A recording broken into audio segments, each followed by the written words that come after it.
12 மற்றும் எக்ஸின் மீ பொது காரணி மீச்சொரு பொது மடங்கு ஹெச்சிஎஃப் எல்சிஎம் கொடுத்துட்டாங்க. எக்ஸ் என்பது என்ன? ரெண்டோட மல்டிப்ளை வந்து எல்சிஎம் இன்டு ஹெச்சிஎஃப்க்கு ஈக்குவல். 12 5 60. அப்போ எக்ஸ் இஸ் ஈக்குவல் டு 15. இந்த ஆன்சர் 15 இஸ் ஆன்சர். அப்போ நமக்கு என்ன தெரியணும்னாக்க இந்த ஃபார்மெட் தெரியணும்.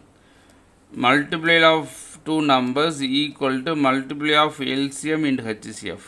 அதாவது இரண்டு எண்களின் பெருக்கல் வந்து மீச்சிமா மீபேவாவுக்கு ஈக்குவலாக இருக்கணும். அப்படி இருந்துச்சுன்னா இது தெரிஞ்சுனாக்க இந்த கணக்கு போடலாம். இதுதான் வந்து ஃபார்மேட், இந்த கணக்கு உள்ள ஃபார்மேட்.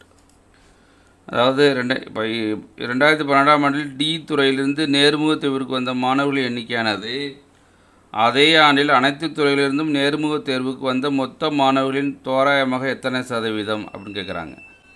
அப்போ 2012 டி வந்து அளவு 280 பை அதே ஆண்டில் மொத்தம். அப்போ எல்லாத்தையும் கூட்டணும். இப்போ 400 410, இது இங்கே ஒரு 710 910 960 960 1400 1400 1680